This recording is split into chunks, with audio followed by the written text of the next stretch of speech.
Olha só, pessoal, a Câmara dos Deputados aprovou nesta quarta-feira o texto que regulamenta a reforma tributária e trata especificamente da implementação de novos impostos que vão substituir os atuais tributos federais. Entre os pontos estão o imposto zero para as carnes e cashback 100% nas contas de luz, água e esgoto para a população de baixa renda. Além disso, remédios que exigem receita médica ficarão isentos de impostos. Eduardo, esses são só alguns pontos que eu consegui pensar ali para trazer esse resumo. Me parece que são pontos mais interessantes para quem está no dia a dia de trabalho, quem está na luta do dia a dia. Mas o assunto é um pouco mais complexo do que isso tudo. Fato é que está caminhando lá na Câmara. Bom dia para você. Bom dia para todo mundo. Ô, Júlio, os ouvintes da Itatiaia, que são fiéis e que me toleram e que me prestigiam e me alegram há quase 40 anos, sabem que eu sou das humanas, né? Eu tenho dificuldade com as exatas.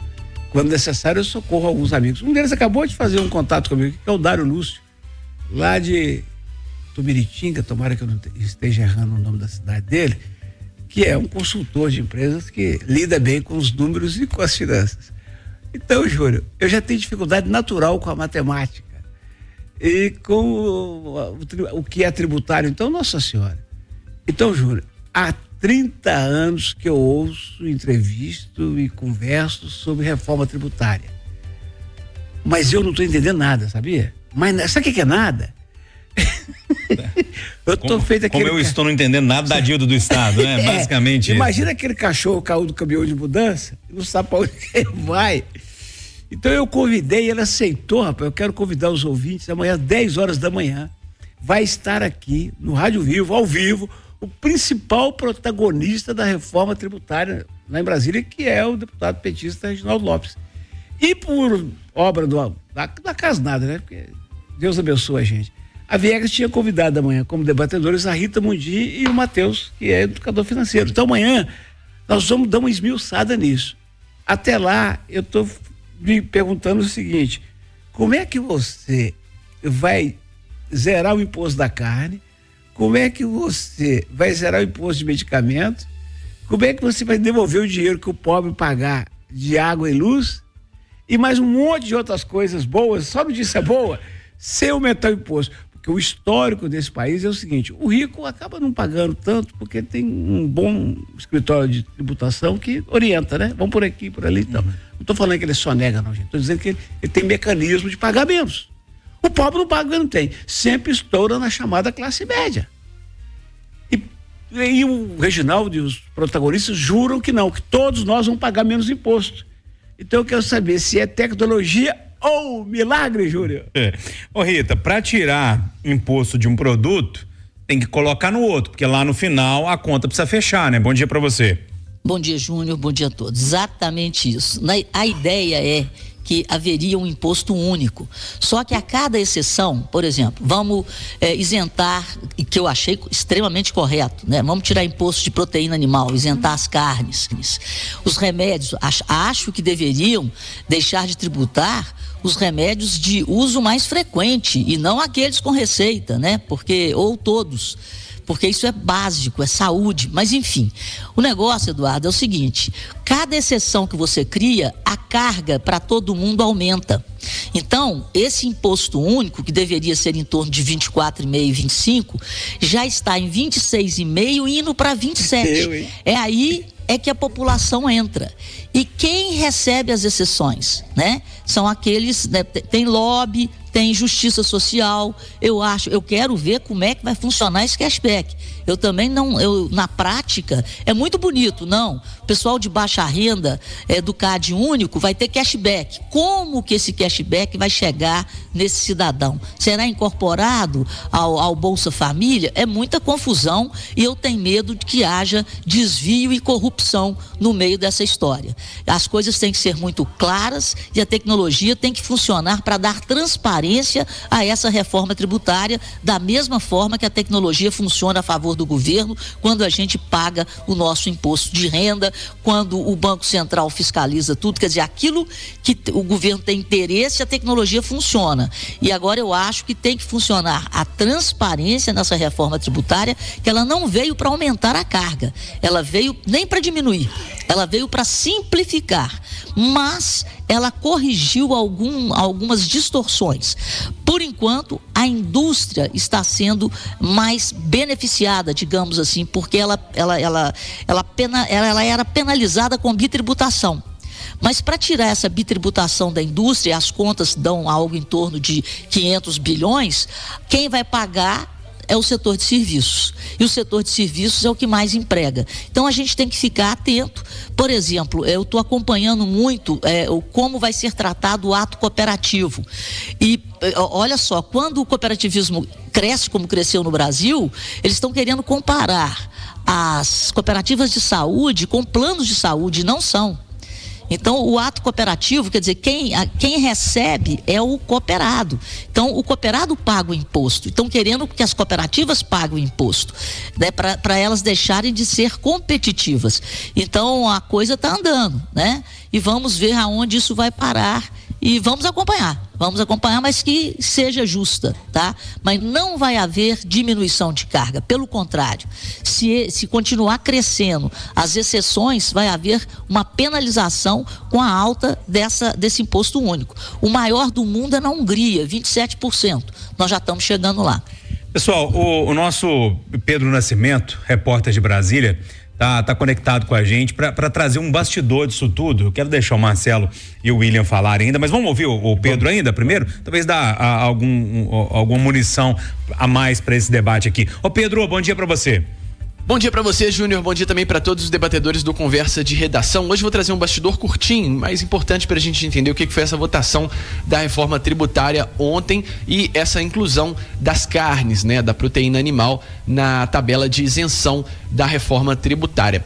Essa isenção, ela foi incluída graças a uma emenda apresentada pelo deputado Rodolfo Nogueira, ele que é do PL do Mato Grosso do Sul, e o texto era relatado pelo deputado mineiro Reginaldo Lopes, ele que é do PT de Minas Gerais. Então, você teve PT e PL se unindo em prol de uma demanda que era muito forte, uma demanda muito grande, uma pressão enorme da bancada ruralista e também do presidente Lula. Pois é, presidente Lula, PT, PL e bancada ruralista unidos para a inclusão da carne na reforma tributária, inclusão da carne na isenção de impostos. Isso porque havia duas avaliações dentro do governo. Uma do Ministério da Fazenda, que calculou um impacto de 0,53 ponto percentual na alíquota padrão do IVA. O que acontece? Todo imposto, nessa reforma tributária, toda isenção que é dada, ela precisa ser compensada de alguma forma. Então, essa isenção das carnes, segundo o Ministério da Fazenda, acabaria tendo esse impacto na distribuição geral desse imposto. Então, a princípio, a Fazenda era contra e por isso até não enviou no projeto original. Mas havia uma avaliação ali da ala política do governo de que se o presidente Lula taxasse as carnes, né, não deixasse essa isenção, pagaria muito caro, porque houve aquela promessa de campanha da picanha, que o pobre voltaria a comer picanha, e por isso, se o presidente Lula não agisse, não atuasse nessa questão, pagaria muito caro por isso. E por isso, inclusive, ele ligou para o deputado Zé Guimarães, do PT do Ceará, ele que é o líder do governo na Câmara dos Deputados, e deu esse aval para que o PT fosse favorável à isenção das carnes. PT, PL, presidente Lula e a bancada ruralista. E vocês, o que vocês acharam aí dessa inclusão? É com vocês. E aí, William, o Pedro traz um bastidor ali de uma união política em torno da produção de proteína animal, né? Júnior, bom dia. Bom dia, bancada, bom dia aos ouvintes da Itatiaia. Você vai encontrar algum parlamentar contra esse tipo de benefício para a população? Vamos falar, não vamos taxar a carne, ou seja, a carne mais barata para o povo, que esse é o que está por trás da campanha de marketing. Você acha que algum deputado vai levantar e falar assim, não, peraí, gente, deixa eu explicar uma coisa para vocês. Existe uma coisa na contabilidade que é débito, crédito e o resultado dessa continha. Quando o Eduardo fala que é o seguinte, tudo bem, eu deixei de arrecadar aqui, mas não tem almoço grátis. Vai ter que pagar a conta em algum lugar. O que me incomoda é essa pressa e esse jeito do jogo político, onde você não vê planilhas, você tem suposições, mas a gente não tem o cálculo real desse impacto. E isso me assusta. E eu não sou nenhum especialista, não. Eu tô falando com a cabeça da Dona Yara, minha mãe, que é aquela que só comprava aquilo que ela podia comprar. Quando a Rita me fala para mim, isso pode extrapolar. Só que, Rita, e eu queria até a sua ajuda. A gente tem hoje um gatilho ali, ou melhor, um freio de 26,5%. Esse é o teto, não é isso? É o que está sendo dito. Então, eles já estão falando que vão aumentar os impostos para compensar a carne, vão aumentar em cima de armamento, alguma coisa assim, armamento, bebida, e vão escolher alguém para pagar o pato para que não se extrapole os 26,5%. Ou seja, porque senão nós vamos ter a alíquota mais alta do mundo. Não sei aonde eles vão embutir isso, mas a conta simples é o que eu devo, o que eu recebo e o resultado disso.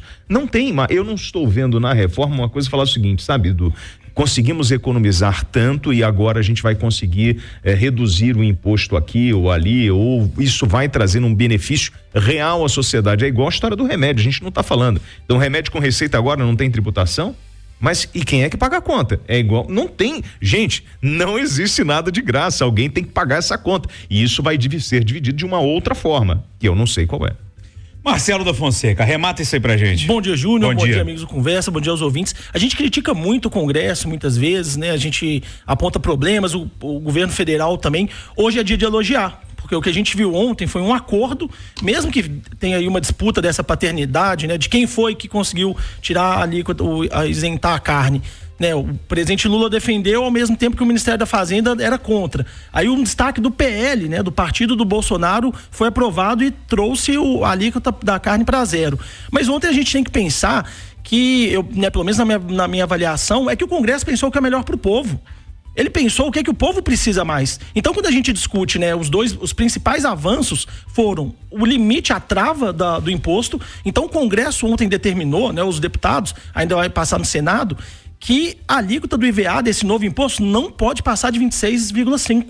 Então, a sociedade toda vai ter que discutir, o Congresso vai ter que discutir, né, o que vai ser taxado, mas a regra não pode ir além do 26,5%. Então, se vai isentar a carne, vai ter que discutir onde que vai aumentar. E talvez, para a população, seja interessante deixar a carne mais barata e aumentar o preço das armas, de apostas esportivas, de veículos. Aí essa é uma discussão que o Congresso vai fazer. Mas a principal vitória ontem foi: o Congresso determinou que o IVA, esse novo imposto que vai substituir vários impostos, não pode passar de 26,5%. E aí eu acho que o presidente Lula foi muito esperto, né, muito inteligente nessa articulação dele, porque enquanto o Ministério da Fazenda estava falando que, olha, não pode taxar, não pode isentar a carne, ele, por outro lado, foi lá e falou: tem que isentar a carne. Ele deixou o governo dele com um pé em cada canoa. Porque se não aprova essa isenção, ele fala: gente, a economia pensou na arrecadação, né, responsabilidade fiscal. Se ele consegue aprovação como foi acordado, ele fala: olha, eu pensei no pobre, tô cumprindo uma promessa de campanha que é a picanha mais barata. E aí foi um avanço também para a oposição. Você vê o PL, o Partido Bolsonaro, que muitas vezes as oposições do Brasil são o quanto pior melhor, né? A oposição não, o destaque do PL: isenta a carne. Coloca a tarifa de 0% e vai colocar a carne mais barata. A bancada do agronegócio, né, a frente parlamentar do agro, que a maioria de oposição, também defendeu, porque ela ganha com isso. A carne mais barata, ela vai vender mais. Porque o pobre vai ganhar de tabela, né? Na verdade, eles querem ajudar os ruralistas, não? O pobre vai conseguir consumir uma carne mais barata. Sim. Ele vai conseguir pagar o remédio mais barato. Mas o que ele vai pagar a mais em outra coisa? Porque você trouxe aqui... Não, mas aí, então, a narrativa que me preocupa é a seguinte, Não, sabe o que me preocupa? Vocês estão falando assim, não, de repente vai taxar a arma. Mas será que essa conta tá na arma mesmo? Ou são em outros produtos que o pobre consome? Que ele vai pagar de forma sem perceber. Porque assim, tudo bem, olha, eu diminuí aqui, eu não vou cobrar aqui, mas compensação, naquele shampoo que a senhora cobra, eu vou aumentar a carga tributária. Ou na pasta de dente, eu não sei. Porque o grande problema é esse. Tá bom, Marcelo, eu quero saber o seguinte: você tá tirando da carne, vai botar onde? Eu te falo agora onde que vão botar. Taxação de apostas esportivas. Foi o primeiro ponto que o Reginaldo defendeu ontem. Então, o que é mais importante pro pobre? Comer uma carne mais barata ou poder apostar em jogos mais barato? O que é mais importante? Comprar o remédio mais barato ou comprar uma arma mais barata? Então vai sair do jogo. Eu acho que o Congresso ontem, ele deu uma resposta interessante, que é pensar na população, o que faz parte do dia a dia da população. E eu acho que carne e remédio é muito mais importante do que outros produtos que talvez não são tão essenciais assim. Fechou? Eu queria até acrescentar aí, Marcelo, eu também achei, sob o ponto de vista de uma reforma visando o consumo, eu achei uma reforma justa. Eu só tenho preocupação de como vai funcionar o cashback, que aí nós estamos falando de energia, né? Então é coisa que pesa mesmo na vida da população. Mas a reforma foi bem justa. Agora vamos ver como é que fica a redação final. Ô, Rita, tem só mais uma coisa, né, que a gente tem que ficar de olho a partir de agora, é que no papel tá bonito. O limite é 26,5%. Só que a gente sabe no Brasil que muitas vezes as coisas vão mudando, né? De acordo com o tempo vai passando, consegue aumentar aqui, consegue aumentar ali. Então vamos ver se isso vai ser mantido. Porque para daqui a algum tempo também, lembrando que essa reforma só começa a valer a partir de 2026, né? Vai, na prática, 2030, 2033 que a gente vai ver. Tem transição, né? Tem esse período de transição. 2033. Então vamos ficar de olho para também, ao longo dos próximos anos, começar a ter aquelas mudanças.